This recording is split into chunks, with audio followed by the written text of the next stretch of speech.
to another episode of the Retro Release Podcast. I'm Will, and as always, I'm joined by Michael. Michael. Here he is, kicking back, chilling. I am. 3 times in a row. 3 times lucky. Yeah, 3 times lucky. Isn't it 3 times a charm, not 3 times lucky? Yeah, some shit like that. 3 times I've got luck. It's 3 times lucky or third yeah, time's third the time's the charm. charm. Until you just mix them both up. Yep. Maybe it's not so much for me though. Third time was not the charm. Nope. And he was not lucky. No, not at all. Just completely failed. Well, either way. So, before we get on to the game this week, because this podcast is about video game development and, you know, how a game gets made and then what happens after it gets made, whether or not it was a success or it flopped, like last week. Yep. Sonic 06. Spoilers, it's shit. Yeah, wonder how that game did. Terribly. But I thought first we could talk about what we've been playing. Now, last week you were playing World of Warships and FIFA 20. Yeah. I don't think anything's changed for you though, Nope. has it? No. Nope. How is Same. FIFA? Is it good still? I really enjoy it. It's a lot. I think you have to be a lot more tactically minded. I think it's if you slip up on something, the AI will take advantage of it. Oh, damn. And I think like it just make it, I think it's a harder game. You do have to be more tactically minded. Don't usually in FIFA a lot of the doesn't matter what player it is and what position, they control pretty much exactly the same. Don't they all play a little bit different in this one? I think for the past few FIFAs they've been trying to make it a bit more diversified. But yeah, definitely. And the main thing is that like pace matters a lot more. Whereas in the last few ones it's been a bit just been about rubber niggy rapids from one end of the pitch to the other. If you've got someone like Daniel James who's 94 pace, plays for United, versus some centre back who's like 75 pace, but they're both running side by side, like how does Doesn't that make work? sense. But in this one, it There's an actual definitely. So you difference. have to be really careful with who you're playing, because if you face a team who's got really fast wingers and you've got like the slowest defense in the world, then you're fucked, mate. Now, for any one of our listeners that isn't English, all of that probably either confused you or just didn't make any sense. We were talking about football, which you probably call soccer. Yeah. Basically, FIFA done good. Done good this time. Yeah. That's all you need to know. Yeah, I like how I've said that, saying people probably don't know what you're talking about. I didn't even really understand half of what you were like. Wingers! And it's like, not a winger, it's Daniel James. I'm like, that's a guy. Yeah, I mean... he plays the football. He does. Well, without further ado, might as well say what this episode's about, because the title says it, so the listeners are probably like, why are they talking about FIFA? Yeah.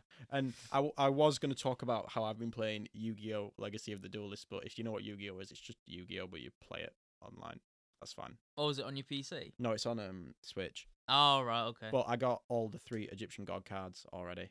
Well, booster packs. Nice. It's good though, because it's 40 quid. You can play it online. You can play it on your own, because you go through all the different duels from all the different like 5 or 6 TV shows. So there's loads to do on your own. It's a flat fee, because if you bought a pack of Yu-Gi-Oh cards for real, you wouldn't be able to play with anyone, would you? They'd have to get some. But with this, you can play on your own. You get all your booster packs by getting points from doing single player duels and stuff. And you can build decks, so it's just like Yu-Gi-Oh but cheaper and more accessible, because you don't actually have to play with cards. Yeah. It's like how FIFA is a more accessible version of football, because you don't actually have to play football. That's and you true. can manage a team without having to spend I never even thought about that. millions of pounds. Yeah, it's just like that, basically. It's a good game, though. I'm really enjoying it. Yeah. It's not quite as well, it is about as tactical as FIFA, but it's not obviously a similar game. They're very different. Yeah, I mean, you have to still think about things. Your tactics. Yeah. Your tic-tacs. Yes. Does that translate for people outside of the UK, what tic-tacs are? Do they have them in different countries? I'm pretty sure they have sure tic-tacs over in the States. Yeah, they're like little mints, for anyone that doesn't know. Yeah, they're like pillies. And little pillies. They're coated in that like thin layer of sugar. Yeah. That doesn't really taste like sugar. When it's you're just in like sweet. year 7, 8, used to neck a load of them and pretend you were taking pillies. Yeah, you like put the Tic Tacs in your hand, and then you'd like do that thing where you knock them back, and you're like, I'm hard, mate. And it's like you've just got like green and orange Tic Tacs, mate, or minion Tic Tacs. Be like posty. Yeah. I've been fucking hoes and popping pills. I was gonna try and say it I without feel swearing, just but like I can't. a rock star. Yeah, I was gonna be like, I've been doing things and having drugs, man. I feel, but I was like, I couldn't. I've been bedding ladies bedding ladies and taking narcotics. Man, I feel just like a rock star. You could still say rock star. You can get away with that. Whoa!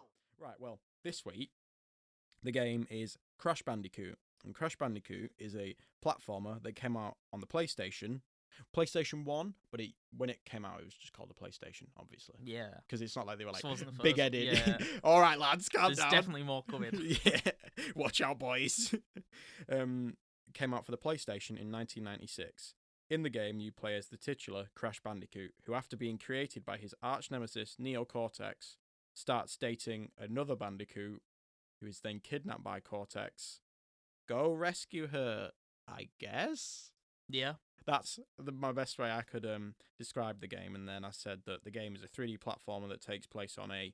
Now, I tried to describe the way Crash sort of looks because it's unique in its approach. I said it takes place on a vertical field where players must either run towards the camera or away from it, or sometimes from left to right, getting past enemies, platforming challenges, and sometimes bosses. Now, vertical field, is that the best way of describing it, if you know what I mean? Because it's not horizontal, is it? You're running vertically. You're running on a vertical sort of line. Yeah. Because most platformers are horizontal. Like, if you think about a horizon line, you go from left to right. Yeah. But with Crash, you go the bottom of a line to the top. Yeah. Because you I go know what you mean. forwards.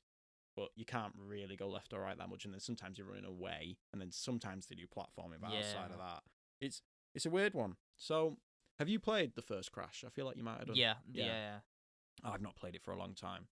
I used to have all 3 of them on the original PlayStation, and then I've played a bit of what do you call it? The Insane trilogy. I do want to get that. Yeah, I it do looks want to really get good. it, definitely. That and the Spyro one, they both look really interesting. Yeah, Crash is just, he's an absolute classic. We were going to get around to him at some point, because we were debating, weren't we, what Naughty Dog game to do, because we were like, well, they've got this, Jak and Daxter would be a good one, maybe even like the first Uncharted or The Last of Us, but I thought, well, we'll start with their first one, because this is like the all-round classic one. Yeah.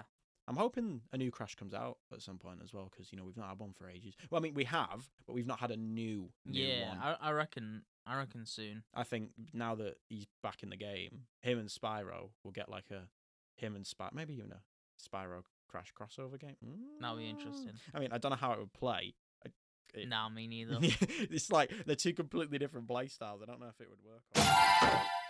Well, let's get on to the conceptualization and development of Crash Bandicoot. Now, before we go on though, what was the one thing I said I was going to do this episode like as much as humanly possible? Oh, I can't remember. He's thinking. It was that. It's the weird. It's noise the noise. He makes. It's the weird noise he makes. It's the whoa. Yeah. Whoa, whoa, whoa, whoa, whoa, whoa.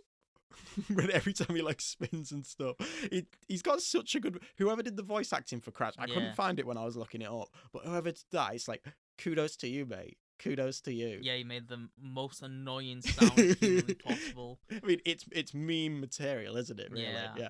But then Oni NG is responsible for that meme where he's like, whoa. Yeah. Because he sounds like that, but he's a little bit different. He's usually like, whoa. Or sometimes he's like, whoa. He sounds so sad. He is. Yeah, that's what he's like. Either when he's died or he's just sad because, I don't know, his girlfriend's been kidnapped. He's like, whoa. Just sitting in his like little, I don't know, his little hut. Does he have a hut? He does at the beginning of the game, doesn't he? I think he does, He does. Him and Coco just chilling. Well, the first Crash Bandicoot was made by Naughty Dog, famous for, as we mentioned before, Jak and Daxter, Uncharted, and The Last of Us. And up to the release of the first Crash, the studio was quite literally just made up of 2 people. You had from Massachusetts. They'd both studied at MIT, which is Massachusetts, isn't it? MIT. Yeah. Massachusetts Institute of Technology. Famous for robot dogs and being in Fallout 4. Yeah. And quite a few, actual famous, things. A Yeah, lot of we're not here for that. I mean, Thingy's sitting it. Goodwill Hunting's set Oh, there. it is, yeah. It's When you where said all actual them smart people come from. Dem smart boys. Yeah, exactly. When you said it's famous for actual, I thought you were going to be like, it's famous for, I don't know, discovering this thing, but then you were like, it's famous for being where Good Will Hunting is set. And then the only reason I remember that is because it's got Ben Affleck doing a Boston accent. And yeah, he's like, oh, Matt Damon. How do you like them apples? Oh, I bet we annoy so many American. We've already like alienated Yeah. American listeners by talking about football I was gonna or say. soccer, and then we just take the piss out of their accent. No, yeah, I think it's the Boston. I don't mind the Boston accent. Yeah, the It's Boston quite accent's not that interesting, bad. Like intense, it's and it's so hard to replicate. yeah. It's so well, New York accent's really easy, isn't it? I'm walking in. Yeah, exactly. even though you It's do more it of like a terribly. Brooklyn or a Queens. Yeah, it's fun to do a New York accent, Yeah. I suppose. Well, yeah, as I mentioned, up to the release of the first Crash, the studio was made up of 2 men, Andy Gavin and Jason Rubin. I like how Andy Gavin's name is just 2 first names. It's like, what should we call our No, son? true. Andy. Well, I'd like to call him Gavin. Ruben's a first Ruben. name. Ruben's There's a first football name. called Ruben Neves. I mean, he's not English, but still. That's beside the point. Yeah. Well, Andy affectionately called himself and Jason the Lean Mean Duo. And before I go on properly, I should mention that basically the entirety of the source material for this is a blog that Andy Gavin runs where he talks about different things. He writes books, he makes other things, he has a web series and things like that. But on that website, there's like a 14-part Crash Bandicoot written documentary. Like the first 6 parts are actually about the development before it came out, but then after that, it's about like localization when it goes to Japan, loads of other little different bits and bobs. But it has loads from him, and then underneath it has like reactions to what Andy's written from Jason. Like Jason Yeah. came back later, read through it, and then said to him, he was like, why don't I can add stuff to this if you want. You can put it on your blog. And he was like, yeah, go on then. So a lot of this is quite literally from the horse's mouth. So it's not one of those, Wikipedia says Crash was based off Andy's mum. Was based off a little marsupial that Andy saw running outside of his dorm room one day. And then he like hit it with a baseball bat. Oh, No, Jesus Christ. That took a turn. That's where you got the idea for the Crash Bandicoot death animations from, when he was beating a bandicoot half to death. Fucking hell. Well, no, they're from America, so there wouldn't be any bandicoots because bandicoots are predominantly what do you call it, Australian. I did not know that. Which That's again, a good we fun will fact. get to. We'll get to some good stuff. Right, go on. So those 2 were the Lean Mean Duo, according to Andy, and they had signed on to make 3 games with Universal Interactive Studios. One of these is going to be Crash Bandicoot, just so you know, just so we're all on the same playing field here. The first one's going to be Crash Bandicoot, and then the next 2 are going to be Crash 2 and 3. So we're all on the same page here. Yeah. We all know what's going to happen. It's not really a spoiler, where it's like they're going to make 3 games and none of them are Crash. So they were planning to make 3 games, and in 1994 they decided to move from Boston to LA because they're in Boston. So around this time they also hired their first employee, Dave Baggett. Dave Bagget. Baggett. How would you like your groceries, sir? Could you just Dave Baggett, please? Just bag it, please, mate. And when I first read it, it looks uncanny like baguette, because baguette is just BAGGET and then another E at the end, isn't it? Yeah, I think So so. his name's either French or his parents were just known for asking for people to put things in bags. Yeah. Bag it, please. Sounds like Boggett, that thing off Harry Potter. Oh, In Boggett. the third one, it comes out of like the dress when it turns into something Oh, he's scared and of. Ron's It's a scared of it Boggett. because it's a spider on. Yeah. And then Snape puts it on roller skates. Yeah. And is it Neville's afraid of Snape dressed as a woman or something? No, he's afraid of Snape, and then he dresses him as his aunt. who he Oh, lives that's it. Good times. with. Yeah. Good time. Harry Potter. I mean, we could do the first Harry Potter game at some point. Yes. We played a bit of that. It's I not very good. remember. That's where that meme comes from of what's his name, Draco Malfoy, where he's like the PS1 Draco Malfoy and the PS1 Hagrid, and the PS. It says Yeah. when you feel like PS1 Hagrid, or with the Draco Malfoy one, it's got the PS1 face and he just says Potter. You know that one came out before the first film. Did it? So it Yeah. like spoiled half the film. It didn't it didn't spoil half the film because the books were already out first, weren't they? Oh, that's a good. Well, no, it spoiled the book. I suppose. Well, no, it would have spoiled the film because even though the film is based off the book, that was based off the film, wasn't it? Like the way it looked and stuff. The game. Yeah. No. Oh. It's I mean it's obviously there's similar stuff in it because it's based off the same source material, but it's actually like they got different voice actors. They had slightly different designs for stuff. It's crazy. Oh, well, the more you know about Harry Potter on this episode of It's Crash Crash Bandicoot. Yeah, okay. Right, Well, let's get on with it. Ruben and Gavin's motto. So Gavin already says what he affectionately called them the Lean Mean Duo, but then they also have a motto, which is again according to Gavin. I've only just noticed this now. Gavin's basically saying all the time, "Me and Jason, we're like this. We have a motto. We're affectionately called fuck boys or whatever."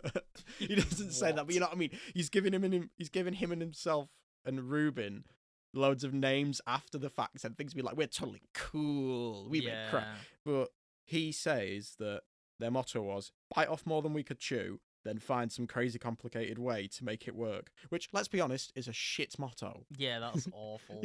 It's kind of like he's trying to say, you know, we have a great motto and we're great dudes and we have a great name and all this, and then it's just like he seems to just made it up. Yeah. It's like he's he's probably the worst ad-lib I've ever seen in my life. He's made it up and it's not even cool. Exactly. Well, either if that was their actual motto, it's like you could have lied and come up with a better one. Yeah, I was gonna say, like, you've got so much time to make up one. You're writing this yourself. Exactly. Just lie. Like, what? On the trip from Boston to LA, the two began brainstorming, noticing that arcade games based around shooting, driving, and fighting were all making their way to the 3D space. So things like Virtua Fighter, Virtua Racing, Daytona. I'm trying to think of a shooting game that was making its way to the 3D space, probably like Quake or something, I don't know. You know, like Doom 60, I don't know, 69. Yeah. Doom whatever. No, Doom 64 was 2D, wasn't it? No, I swear you said 69. Yeah, I did. Just out of instinct. But so they saw that games were going 3D, so they were decided, why don't we do that? Why don't we go 3D? We live in a 3D space, so let's make a 3D game. No, they basically just saw that arcade games were going 3D, so they thought, well, why don't we go 3D? That seems to be where the next big thing is. So they decided to do it for their favourite genre, which at the time was the action platformer. And Crash is an action platformer, just so you know. Yeah, here we go. And they said that due to this, they threw out their previous idea for a game, which was called, and I'm not shitting you when I say this, Allosaurus and Dynstein, which is apparently, or it was going to be a side-scroller based on dinosaurs, time travel, and science. That sounds like the name of an episode of Curb Your Enthusiasm or something like that. Honestly, like... What's the theme song for Curb? What's that thing? The tune from Curb Your Enthusiasm? It's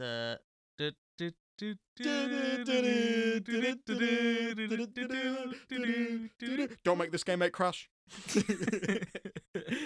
But I mean, it's not a great name, that is it? Allosaurus and Dynstein. It might be. I thought it was Dinostein at first, but it's D-I-N-E Steen. It's not even Stein. It's S-T-E. It's S-T-E-I-N. That's Steen, isn't it? Not Stein. Yeah. Dino sounds better than Dynstein. Dynstein. Because it makes it sound like it's actually like a dinosaur that's been like made like, what's his name? Frankenstein. That's yeah. But they thought that as the player would be forced to look at the character's rear in the game they were designing, because they wanted to do a action platformer, the game should be called Sonic's Ass Game. Because you'd be looking at Sonic's ass. Now just play Sonic 06 and you'll be playing some Sonic ass there, mate. Oh, he's done it! Out of Sonic's ass. If you want to play a Sonic's Ass Game, just play any Sonic game. Got him. Pranked. That's like building on from last episode. That's the lore of this podcast. I find something each episode, just tie it back to how Sonic's shit. It's a trick, this podcast.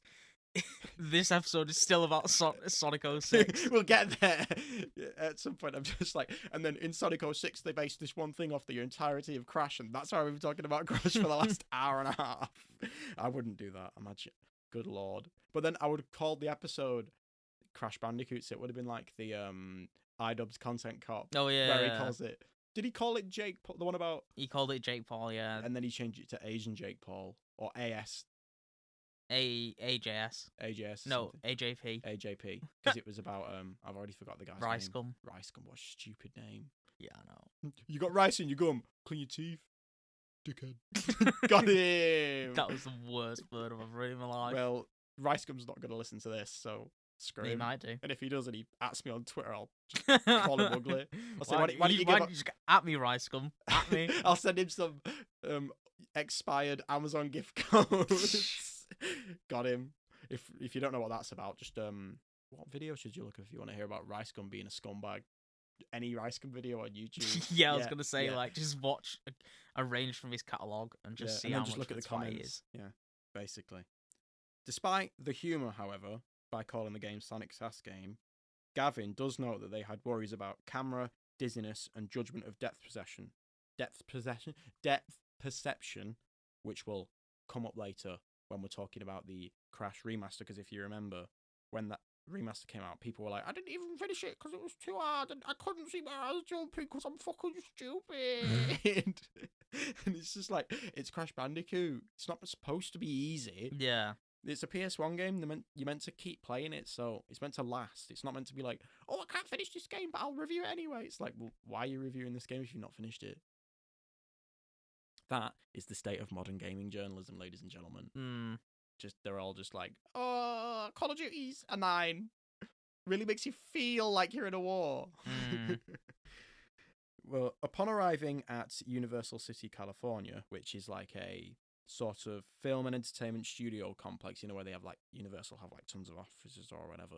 I just wanted to look that up because I didn't really know what it was. I was like, it's not an actual city, obviously, but it's just like a big thing where they're like Universal have offices that you give to like people who are working on their stuff. The two, Ruben and Gavin, were brought to Mark Cerny, where they presented their idea. Mark Cerny is a video game designer and executive VP at Universal, and he loved the idea. He was like, it's got some humor, it's got platforming, it's a bit different because instead of running left to right, you run back to front. No, not back to front, forwards. And then, with a budget of $1.7 million, development began. Now, I don't know how much that is today, but that's a lot of money. I mean, yeah, it's a lot of money even today.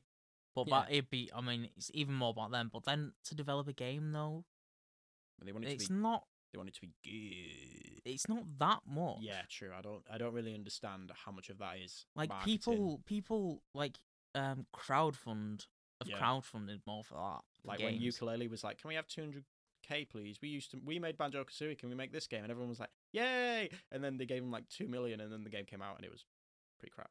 It's just empty and there's nothing to do. I've played Ukulele and I got to like the 3rd or 4th level and I was just like, it's just boring. It's like, it's just not inspired. I was like, it's empty. At least Banjo-Kazooie, even though it was jam-packed, but if you were just walking somewhere, at least it'd look interesting, or there was like music.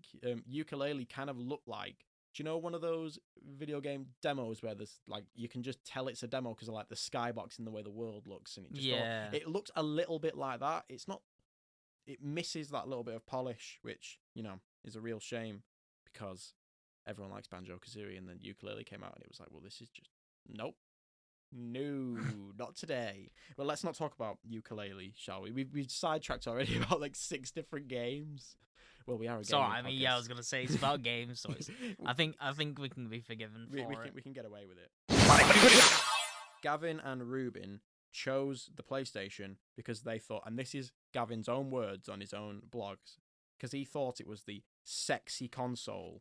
And it was for a sexy generation, and it was all sexy. And it's like, in his sentence, he uses sexy like 4 times, and I'm like, you're right, Gavin. That's a weird reason. Yeah. It's like, when he says sexy, I think he just means it was the new cool thing. Yeah. But it's like, don't say sexy like 4 times. Yeah. We got to make Crash sexy. Got to make him shredded. And he's got to be like edgy. No. Well, they made his girlfriend. Let's be honest. They made his girlfriend sexy. Have you seen?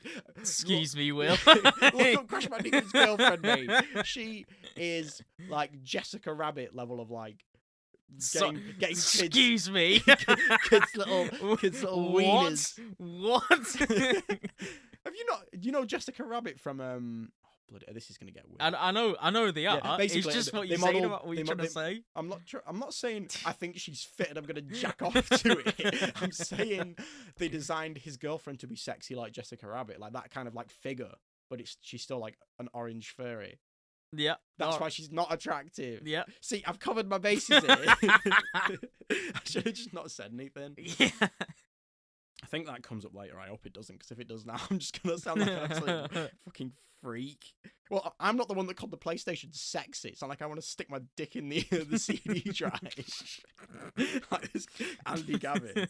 No, Andy Gavin seems alright. He seems cool. But he thought it was sexy because at the time, unlike Sega and Nintendo, didn't have a mascot.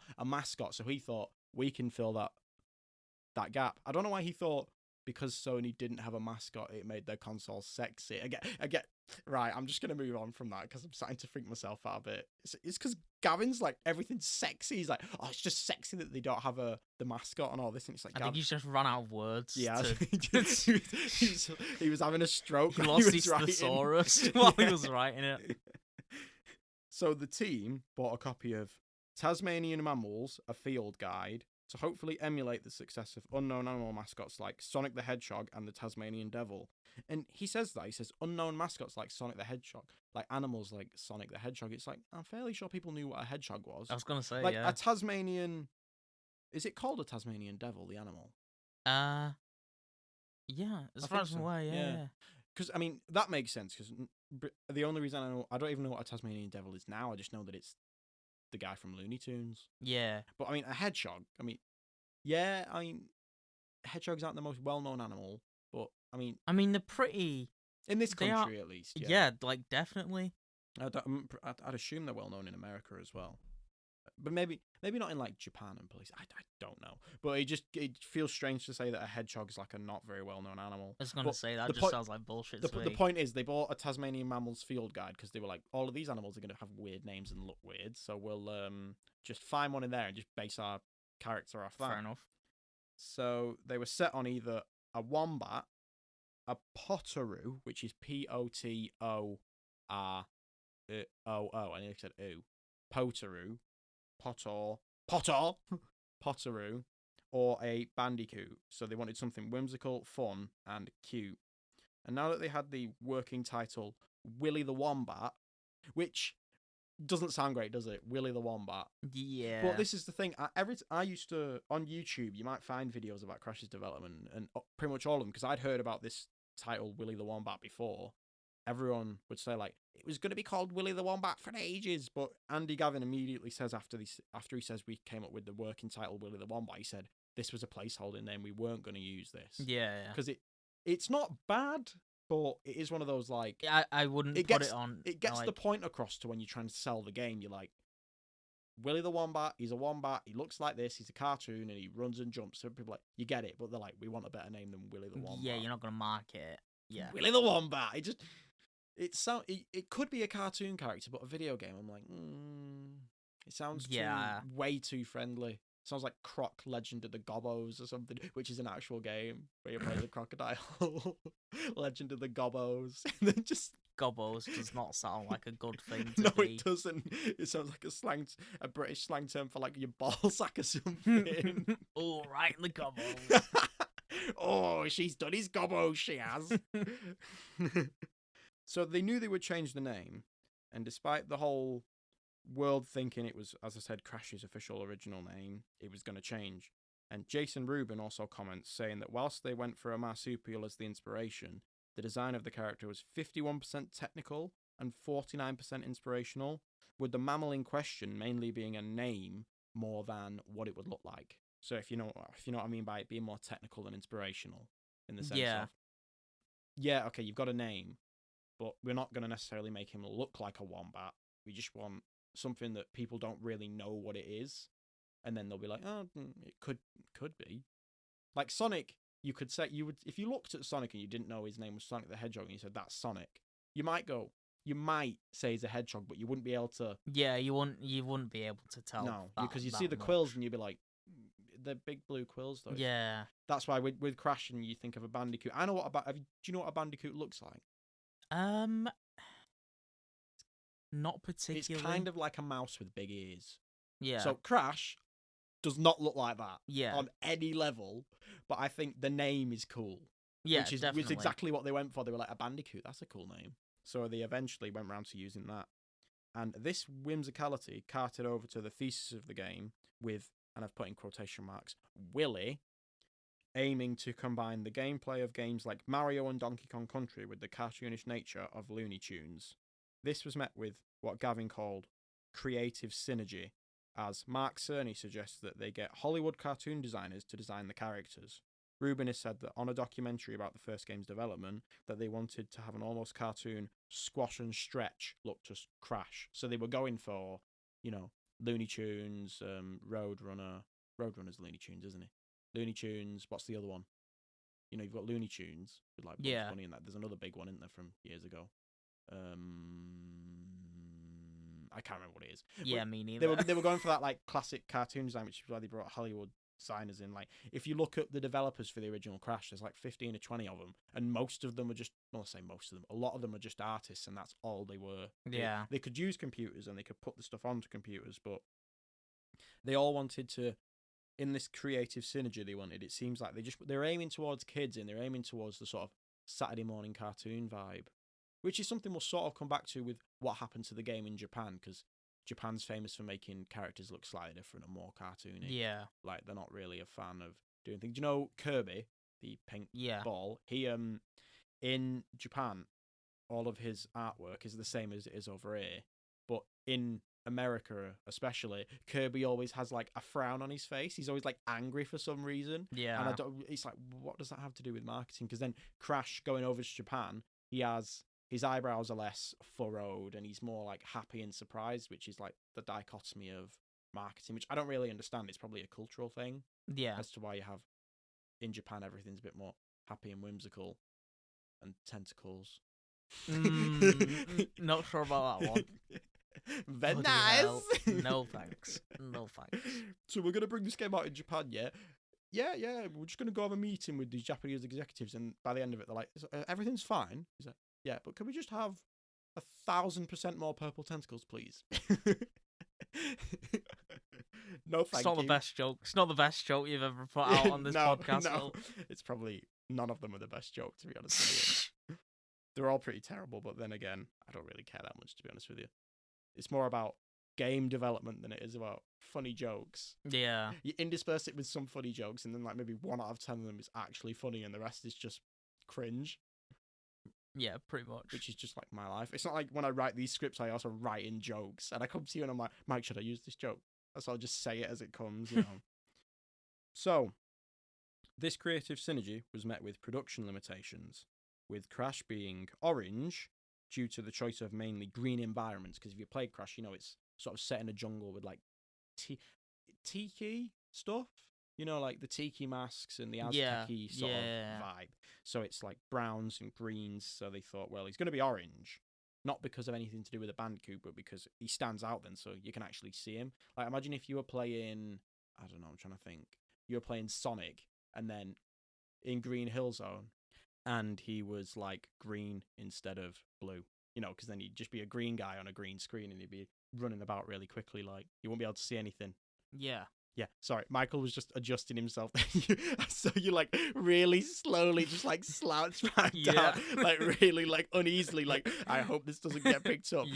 I doubt it did, to be honest with you, and if it did, you'll know that that's why we mentioned it. Yeah, it was my fault. Yeah, jokes. But yeah, we also had this thing where the computer's been doing this, just to peek behind the curtain for everyone. Episode 7, we're already giving you like all of the tips and tricks. BTS behind the scenes. Exactly. But it does this thing where I have it coming through my headphones monitored, so I can hear what's actually being recorded in case like something gets knocked and you can hear it. But what it does after half an hour is it starts playing the audio like behind, like out of nowhere. So I'll say something and then I'll just hear it through my headphones again, and I'm like, this is uncomfortable. So I have to like stop the recording, sort it out, and bring it back. So yeah, they decided to make Crash orange because the environment is like, it's almost like having a colour wheel. I don't know what the opposite of orange on a colour wheel is, but I hazard a guess, green isn't that far off, and brown. Yeah, probably. So he actually stands out. And because they wanted to make him pop. And Rubin starts this part, because he responds to it, there we go, by saying that one of the other reasons they made him orange was because they had lava levels, and the lava levels are the only ones that were orange. And then they thought, well, if we wanted him to be orange, we can't use the lava levels, because when they played a lava level with Crash, they couldn't see him. They were just like, well, what's the point? Yeah. So they had to make some compromises, like both ways, because they wanted to have certain types of levels, but then they're like, well, we can't if we want to make him this color, so we have to toss it up either way and decide on if we're going to have a certain color, we're going to have certain types of levels. So they went with making him orange, and Ruben says that watching him on lava levels was not terribly dissimilar to trying to watch a black dog run in the yard on a moonless night. which, hell. which I think it makes sounds senz. scary. It does sound scary. So it's like Hound of the Baskervilles Yeah, or I was gonna something. say. It's just Crash going, whoa, whoa, whoa, whoa, whoa. Oh, I found that way too funny. That was terrible joke number 2. We've got 7 more to go before we get to a good one, people. So strap in. So yeah, that's why they decided to do that with the colouring, and then they made his face and head so large because the resolution of the character and the polygons was so low, so it allowed for animation. That's why when he's like, you see him do his character animations at the end of a level, he's always like smiling really massively or going like raising an eyebrow. It's because that's the only way they could actually make him emote at the time, which you see in a lot of other games. You saw it in like the original Spyro and things like that. You didn't really see it in Mario 64. I say he didn't emote. He didn't do anything with his face, really, did he, Mario? Because he's just got a big nose and a mustache. You can't really see anything. Yeah. He just goes, wahoo! He's more about the noises. Well, we talked about why they made Crash look the way he looks, but what about the gameplay? How did they innovate something so simple? And I said so effective, but then again, the Crash gameplay style's never been done after Crash, has it? Really? What do you mean done? Like, the platformer, the action platformer, but instead of going from left to right, you just go from back to front. Yeah. It's not. I can't really think of anything that's done it the way Crash has done it since then. Because Spyro came out about the same time, but that had open-ended levels like Mario, and Mario 64 also did big giant levels, and then that sort of became like the standard for a lot of different games like Banjo-Kazooie and all that. But how did they do that? Well, Ruben says it was with a lot of internal complaining from his end, and this was because any programming was met with him being like, this should be like this, or jump should last longer, or the arc should be shorter, or you should make sure it's more responsive, or when you press the jump button, you should jump just after to give like enough time to react and to get to places. So it was basically, they were just being game developers and being really finicky with everything. Like, it's got to be perfect, they got to make sure that all the jumps are correct and things like that. Crash needed better control, which from the original, even though I've not played it for a long time, I think that translates. Yeah.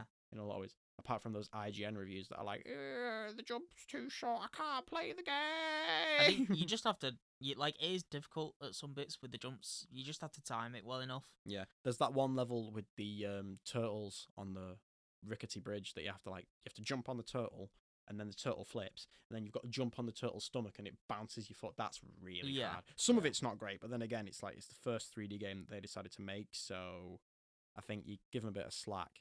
But basically, how did they get the gameplay to be the way it was? They just kept at it for ages. And this is because, as well, Ruben says that they work 7 days a week, 10 a.m. till 4 a.m. That's crazy. That's disgusting. That is. That's rockstar level of hours. That is, bloody hell. But I feel like he's got to be exaggerating there, because that's 7 days a week. 10 a.m. till 4 is 18 hours. That is over 18 hours straight. A week. That's over 100 hours a week. That's really unhealthy. Yeah, but from the way he said it, it didn't seem like he was saying the whole team work that.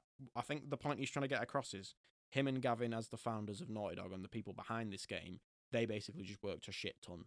I don't think he means we forced everybody to draw all the time and make the game. Oh yeah, I wouldn't think that. No. But even if he was just doing that himself, I think that just seems... it's too much. It's that's way too that's much. mad. That's mad. Way too much. 7 days a week isn't too bad if you're not doing too many hours, but yeah, 18 hours a day is that's not good, is it? And one day, when they were driving to work at 9 a.m. after going to bed at 5 a.m. so getting 3 hours sleep a day. You just sleep in the office. Oh, yeah, they probably did, to be honest with you, sometimes. Yeah, you'd imagine they should do, because then it's like you're wasting time having Exactly. to go up. Just bring your food with you and just bong it in the microwave and Yeah. just scran it. Bring your pot noodles. That's probably, if they had pot noodles like 20 odd years ago, that's probably what they had, to be fair. Yeah. Or just like super noodles or whatever. Or like just microwavable meals, things like that, microwave lasagna, whatever. But yeah, they probably did a lot of that. But then one Saturday, while driving to work, they both realised that they needed something versatile and low poly to like interact with the gameplay. So it wasn't just because they sort of realized all we're really doing is we've got enemies and we run from one end of the level to the other. There's like nothing going on. And I'll give you a hint as to what I'm talking about here. What does Mario have a lot of in its levels when you jump? What do you like land on and what do you hit to get coins? Well, you hit those little brown dudes. Excuse you, Michael. Do you want to just try that one again? I don't know what they're called. Goombas. No, enemies. So what are the... They're not enemies. They're square in Mario. Blocks. Oh, right, You've got question mark blocks and you've got... So they were sat there and they thought, let's put boxes. And then they went in that day and they just scrapped everything else they were doing. And they were like, right, we need different types of crates. So they went, crates with wumpers in, which are like the currency, the TNT crates, the nitro crates, the crates that you hit to make more crates, all these different things. And then they were like, and then we want Crash to interact with them in interesting ways. So then they were like, well, you spin and you hit them and they make a cool noise. You can jump on them and you can bounce higher. You have the bouncing ones. You can slide into them and things like that. And it just created much more responsive gameplay, like straight away. Instead of just having to think about enemies, it was like you hit a crate and it makes an interesting noise. It releases those endorphins. Yeah. And it's like, let me think. The nicest way of putting it is it's like, imagine if you played GTA and there was nobody on the map apart from a couple of cops. Yeah. It's like, what's one of the most fun things about GTA? It's like just mowing down civilians on the pavement. Shooting all the pigs, that's what it is. Well, you know what I mean? It's like with all those like extra people on the road, it makes it more interesting.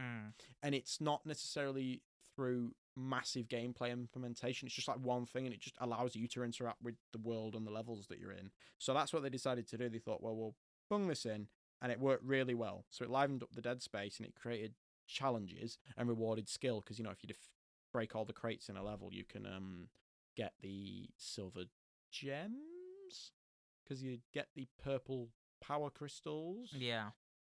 From every level, and then you get I think they're called gems. They're like the ones that look like diamonds, basically. Stereotypical image of like a diamond. And you get them, and then you get extras and stuff, and you can unlock extra levels, I think, and all those different types of goods. So it just basically added longevity and skill to the game.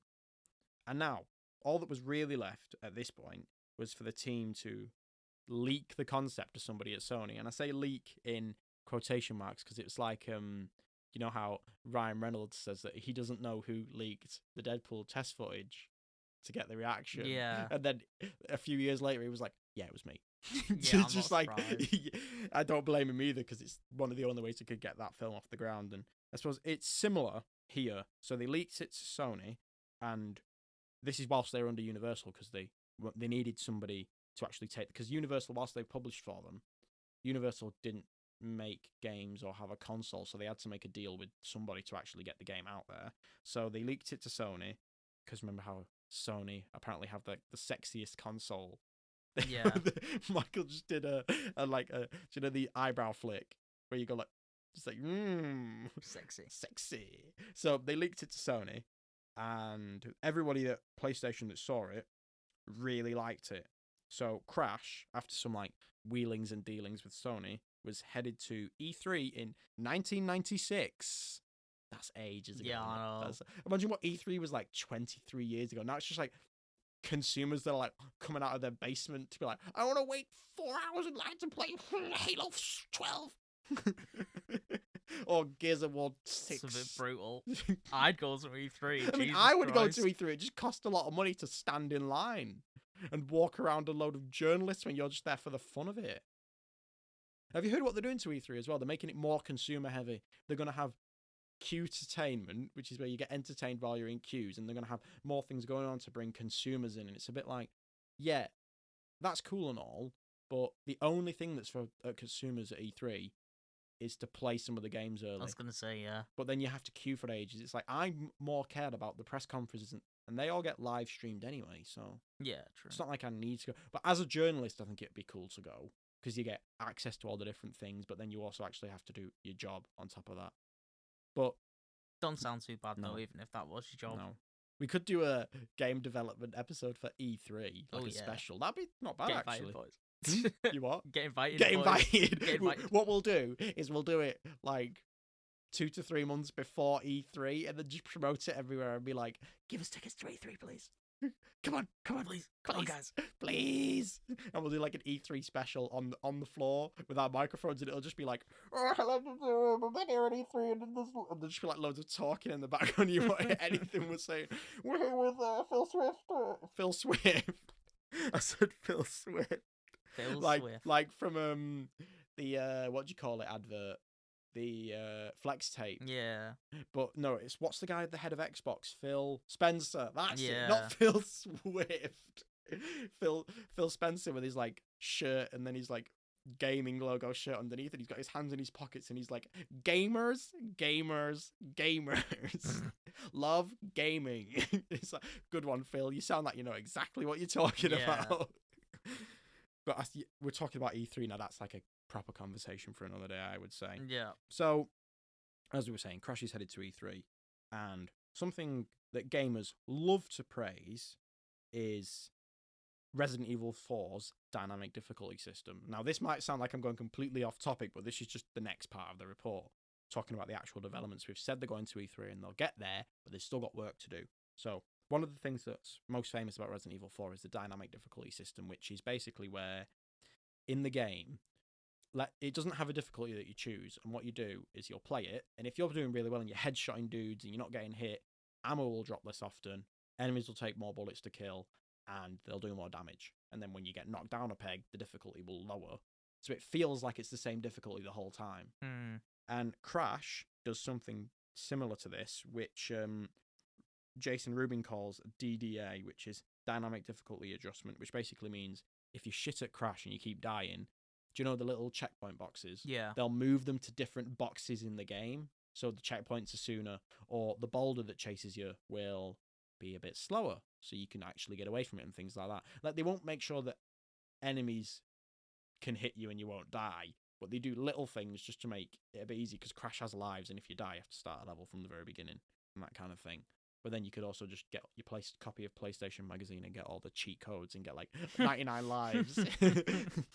99 lives in Crash Bandicoot, because you're sad as fuck. They had one of those for in the, I think it's Crash Bandicoot 3, they had a Spyro demo, and then it had this massive code that you could put in on the menu, and it said you got 99 lives in Spyro. So they actually did that kind of thing where it's like, get 99 lives, fuckface, because you shit in this game. So yeah, so they introduced this sort of dynamic difficulty system. So the idea was that skilled players, they didn't have to put a difficulty in to make people feel alienated, but skilled players could just play it, and if it was hard, it was hard. And then players that were struggling had a few little things sprinkled about, just to, help them out, just in case you shit at games and you're just like a 2-year-old and you can't even hold the controller without, Some people without just shitting can't. your diapers.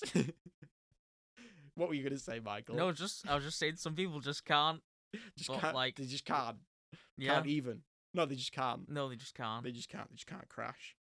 So, and that's interesting as well, because Crash came out in 1996, which is 9 years before Resident Evil 4, and Resident Evil 4 is the one that's praised to have the dynamic difficulty system, even though Crash had it first. A platformer that is did something that's interesting, like pretty bloody innovative in sort of gameplay systems. Like the Alien from Alien Isolation has a dynamic difficulty system, because he's got, I don't know if you've heard about how that works. This is actually really interesting, and I will go into detail for this one. This is a tangent that's going to be worth it, I assure you. I'm building to it. So the Alien in Alien Isolation has 2 AI brains. One of them knows where you are and knows exactly what you have on you at all times. So it's like the FBI watching you on your computer, basically. And the other one is a dumb brain. The other one's the alien in a nappy, and he just shit himself. So the AI brain that knows everything, what it does is it feeds the other one that knows nothing bits of information. So if you keep using a gun to distract the alien, the AI brain will go, hey, dumb brain, he's using this a lot, or he's hiding in lockers a lot, he's doing this a lot. The characters, they keep doing this. So then the dumb brain will be like, right, so I know that he hides in lockers a lot, and if I know he's over here because he's made a noise, I'm going to go into that room and I'm going to check the lockers. So if you keep hiding in a locker, eventually the alien's just going to keep killing you. And so what it means is you have to change up your strategy, and the difficulty it's not necessarily a difficulty change, but it just means you can't make the game too easy for yourself. You can't keep doing the same thing you over can't and over keep again. doing the same bullshit, which I suppose it's the other side of the coin for like the Crash one, where it makes the game harder, but it is essentially a dynamic difficulty adjustment again, because in Alien Isolation you can change the difficulty, and that means you don't have a mini-map, but in no matter what difficulty you're on, if the alien grabs you, you're dead. Yeah. Well, that's fair. That's, I would say you can get away with that. It's all right. So now we're up to the all-important bit, but now we are right behind E3. The game needed a name, as did the character. So it was like a 2-for-1 in that sense. The team liked the idea of an action word like dash, mash, smash, or crash. He says that. He said, we like the idea of an action word, but then they all rhyme. Yeah. So I'm kind of like, have you forgot all of the names you came up with and you just rhymed ones with Crash? But that's the idea. They wanted like an action word for something that he would do. So like, they might have called him Spin Bandicoot or Slide Bandicoot's not I'm not sure about that. It's not one. awful, but they wanted an action, and then they were like, well, what animal is he? And they thought, well, you maybe they went Crash Wombat, and they were like, nope. And they went Crash Bandicoot, and they were like, oh. So they took it to the executives at Sony, and Andy Gavin says that it was one of those women who doesn't know anything about video games and is like 50 and has no idea. And as a marketing executive, when they said Crash Bandicoot, they were like, nope. They're like, Willy the Wombat sounds good. And the people that made the actual game were like, no, it doesn't. It's like, that was just a placeholder. Can we have Crash Bandicoot? And the woman was like, nope. So then apparently they just kept shouting. They got into an argument and they were like, we're having Crash. And then eventually all like the Sony executives and that woman were like, fine. That's all right then. Fair enough. You've won. You can have Crash. But when the game doesn't sell, but no. So they came up with that and they fought for it. And I think that's one of the important things, because imagine if Crash was called Willy the fucking Wombat. Yeah, I know. I just wouldn't. Maybe I would have played it when I was younger, but I would not have the same nostalgia for Willy the Wombat. I wouldn't either. Like Spyro the Dragon, you might think, well, that's the same sort of naming principle, but it's like, yeah, but it's not Spyro the Wombat. It's Spyro the Dragon. And if Dragons honest, are cool. It's not got Willy in the name either. Yeah. And Spyro's a cool name, whilst Willy isn't. Let's be honest. Yeah, it is a whimsical name, and it could work, but just not for this. And now we're up to E3, so things are in full swing, with Crash mirroring the first presentation of Super Mario 64, because both of those games were at E3 1996. Call back to episode 1. We were talking about episode 1 and the E3 presentation and how that took in there. So they were at E3, they were showing the game. There's a picture of Andy and Jason with like a massive, 15-foot Crash behind him, stood on like a crate, and he's like, wow, dude, he's like got his arms spread out and he's got his tongue out, and he's doing that face where he's like a Jesus having too much fun. That's not going to translate. Yeah, no. Oh well. What is comedy except being daring? Yeah. And shit jokes. I get them in one. I don't do a daring joke and a shit joke. I just make it both. So they were at E3, and they meant there's a picture of this as well on Gavin's blog where it shows Miyamoto with Ruben and Gavin, and Miyamoto's playing Crash. And I think that's a really interesting thing to see, to think that they're from different ends of the... I was going to say the universe then. They're from different ends of the Earth. They've come to the same event. They've got different yet somehow similar games. And they're bonding over it. And Miyamoto's clearly impressed with Crash Bandicoot. Yeah. Which I can imagine Gavin had said on his... I can't remember his exact words, but he was basically like, this... It really filled us with confidence to know that the guy that made Mario liked our game about a little orange bandicoot that just runs forwards. He was like, it means we've got to be doing something right. We've got to have learned enough about video games and done something well enough, and it must control pretty well. Yeah. And that's it. I say that's it. We're up to that's now. All that's left is for the game to come out. It was at E3. Everybody loved it, and then everyone was going to go out and ask their mums to go to Blockbuster and buy them copies of Crash Bandicoot, or they'd rent it. And I could see Michael smile. As well. Like that's what you went to for his yeah, it would have been like if somebody was like, a kid's like, I've got a PlayStation 1, but I can't afford to buy games, so they rent it from like Blockbuster. Yeah. And then they wouldn't have a memory card because they wouldn't have realised they need one. So every time they re-rented Crash Bandicoot, they'd have to start again. Oh, rip. But you could probably get through Crash Bandicoot in a day, couldn't you? Yeah. If you got used to it. So, on September 9th in North America, on November 8th in Europe, and a month later, it was either December or January, it came out in Japan. So, the game at that point had come out, so it staggered, localization releases and stuff, but it was basically at the same time, all on the PlayStation, no other consoles, and this is when you would start to get the reviews and stuff, and most of them, from what I've seen, are like 8s or above. There's a few 10s, a lot of 9s and 9.5s, but they're all massively positive, really. Everybody liked it, but some people said that the gameplay and controls were a bit mixed, they weren't great, and many citing that it was unoriginal, it lacked flourish, or it was even difficult to control. Flash forward 21 years to the release of the Insane trilogy, and the exact same criticisms will be leveled at the game, because people are just too pussies, and it annoys me. Like, I can understand if you say the controls aren't great, but you can't, when you're a reviewer and you're supposed to see games as art, you can't then say it's too hard. I don't know, I think it depends if it's like... But you can't lay that as a criticism as the game. You should warn people. It depends on where the difficulty comes from. If it's just, like, hard for the sake of it, or if it's hard because you need to understand how mechanics work, or you just need to be skilled at it. And I think because it's just... you need to be rather skilled at some of the timing bits on it. Yeah. Well, that's the debate about Dark Souls, isn't it? We couldn't escape talking about Dark Souls. Everybody always talk. The thing about Dark Souls is it's hard, and I would say a criticism of Dark Souls.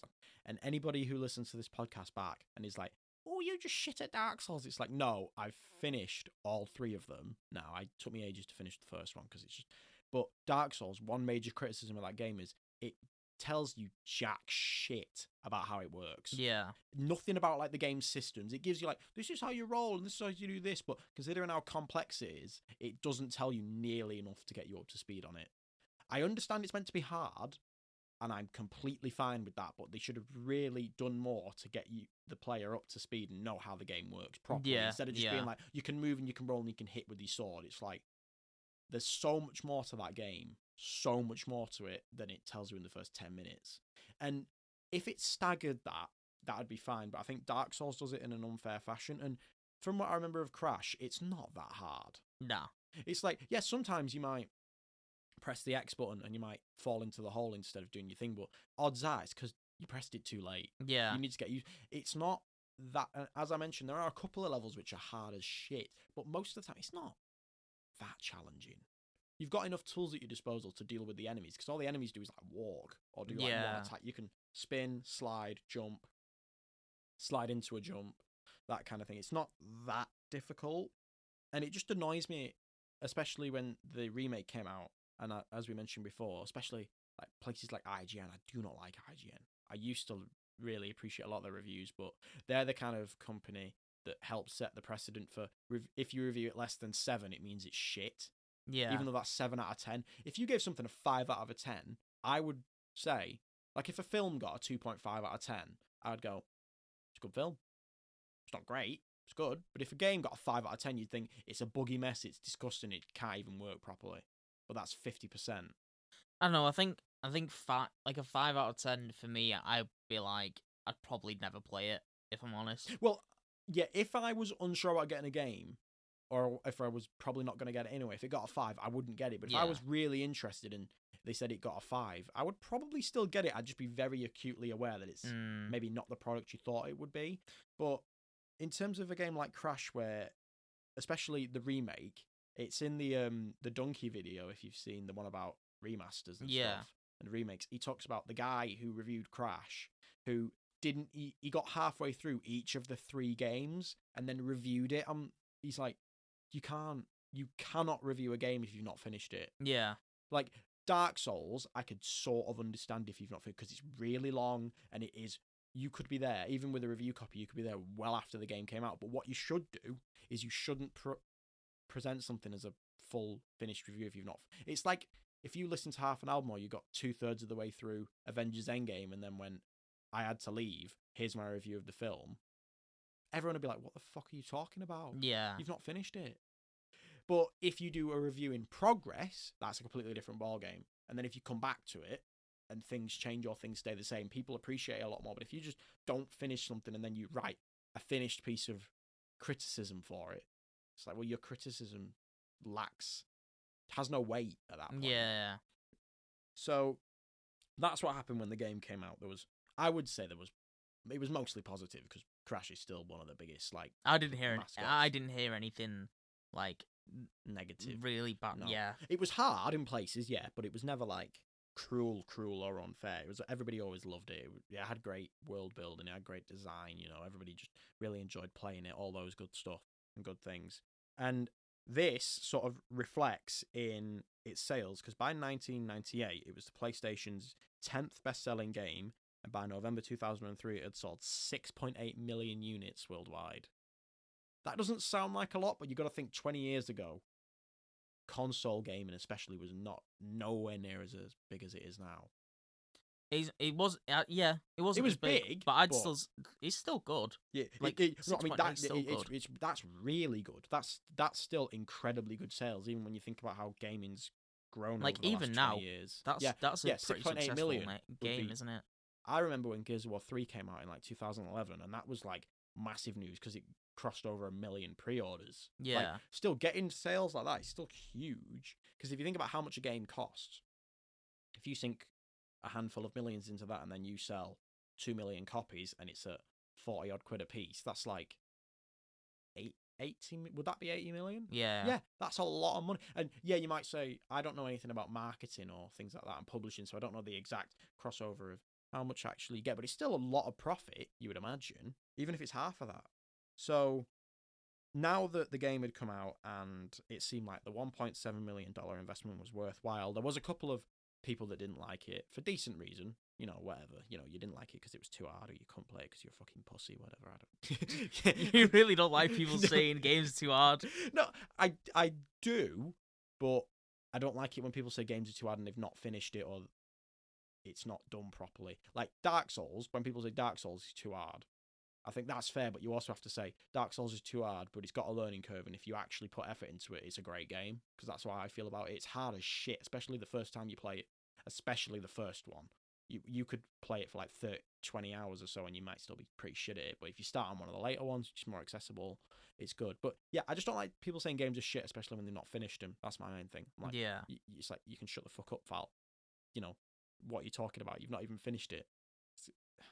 Either way, we're not here today to rag on IGN, even though that's all I ever think about doing, because I hate IGN. Just saying, go watch Polygon's videos, because they're actually good.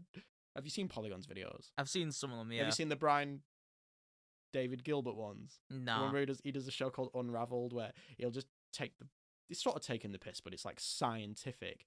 He does one where he tries to make sense of the Zelda timeline. He does one where he tries to find Castlevania's hottest monster.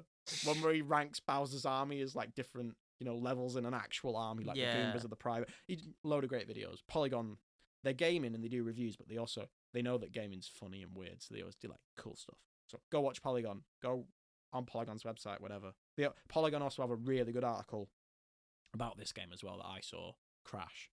So we're back on topic, where they've got a load of they interviewed people who made the game, but they've got loads and loads of quotes from them. So it's all like, again, directly from the horse's mouth. So Naughty Dog then made 2 sequels, which is, remember before when I was whispering and I was like, they signed on for 3 games with Universal. all of those games were Crash Bandicoot Yeah. games. So they all got made, and then Naughty Dog decided to make one more. They made Crash Team Racing, which we won't go into it because you could be here all day, but it's a surprisingly robust racing game to rival Mario Kart, considering it's made by a company that had only made platformers up to that point. And the remake of that game's really good as well. And all of these were for the PS1. However, after this, development rights were given to Traveller's Tales, famous for the Lego games. I can't remember what else, but Lego Star Wars and all that good stuff. The ones that we used to play.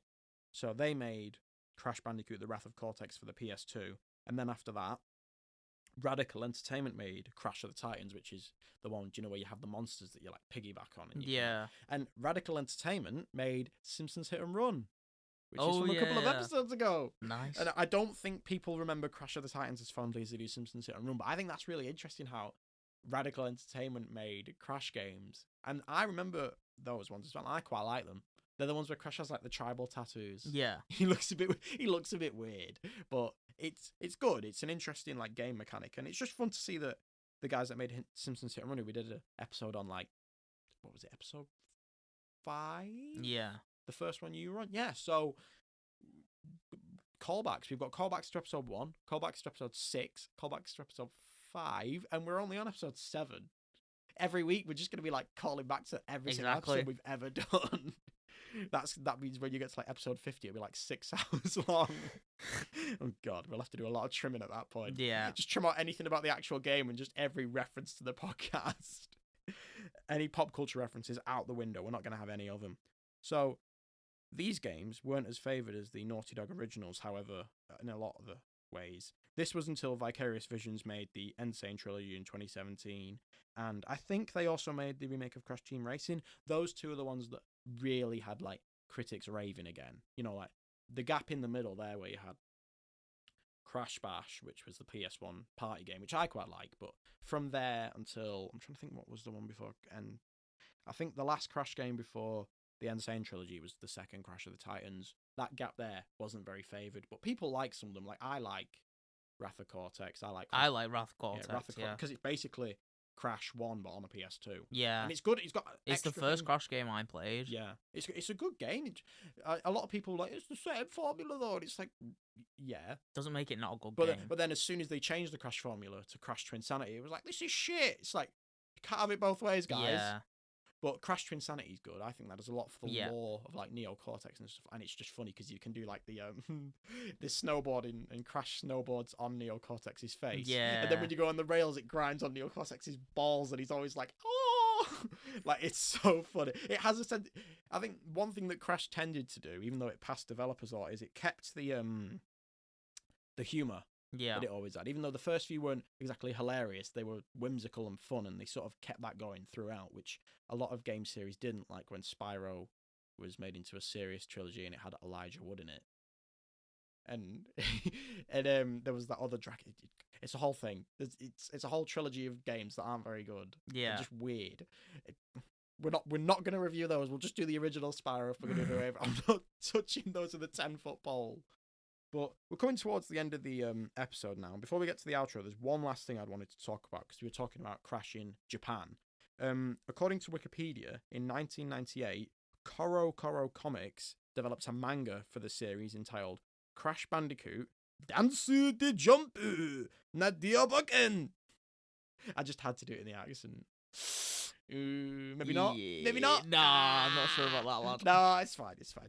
Doesn't matter. I mean, last week, Wikipedia decided to translate Sonic the Hedgehog to Sonicu the Hedgehogu. So, who's really in the wrong here? Both of us. We're both in the wrong. Yeah. We both fucked it.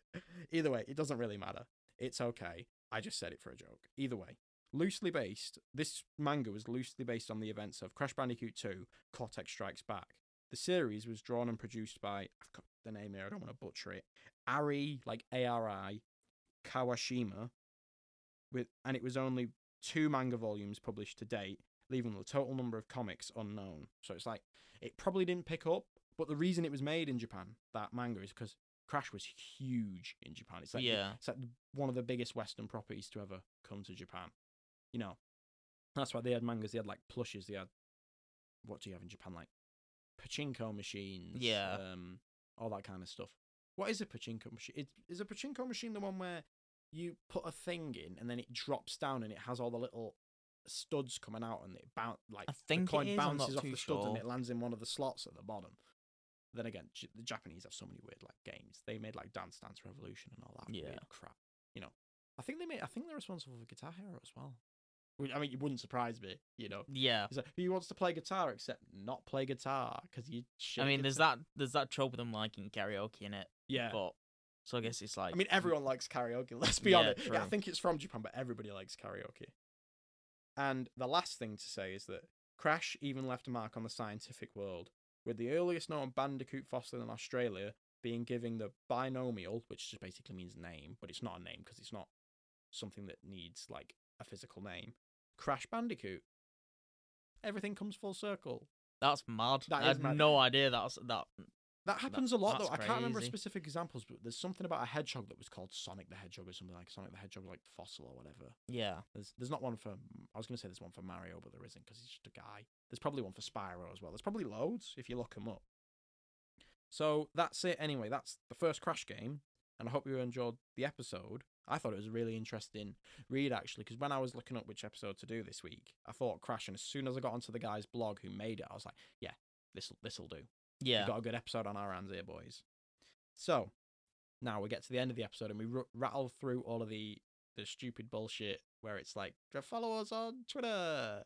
So, yeah, if you want to follow us on Twitter, we're Release Retro. I've still not messaged the guy that has the handle Retro Release. I could have come up with I think I tried the handle Retro Release Pod, but then again, I probably didn't actually because I don't think there's not a podcast with our name, so it probably would have been free. But Yeah. alas, here we are. Maybe I'll make a new Twitter. Who knows? But we also have a Gmail, which is retroreleasepod@gmail.com. And you can find some of the, I think, episode 4 and 5 are on my SoundCloud. And there's a little 5-minute podcast highlights thing that Mike's on. It uses episode 5 and a couple of the earlier ones that Rob was on. But so if you want to listen to a couple of those. And also, I've set up a WordPress, which is I think it's Will Nelson 2508, and what I've done on there is because you can't fit in the episode descriptions for iTunes and Podbean, you can only have 500 characters, so I couldn't put the sources in. So what I've done is uploaded the scripts with like a picture at the top, and then they have the sources at the bottom. So if anybody wants to read what I've written here and we've talked about, if you just want to read it instead, or if you want to find all the sources, that will be put up there when this goes on a Friday, because we're recording it before Friday. Yeah. And I think that's everything. It's not like I'm going to link everybody my LinkedIn. Follow me on LinkedIn. Yeah, let's get business going. Ivy guys. DM me, Looking boys. for work. Looking for work that actually pays. Genuinely though, I am. Yeah, you are as well, actually. Well, and a different job, so yeah. Job. If anyone wants to give Michael a job, just hit him up. Yeah. I don't know, what would you want? Like if any of our few listeners have one of these jobs they can give you, I don't know. Something that pays a lot. Well, I mean, I don't think my labour's worth quite that much, but I don't know. Just hit Will up.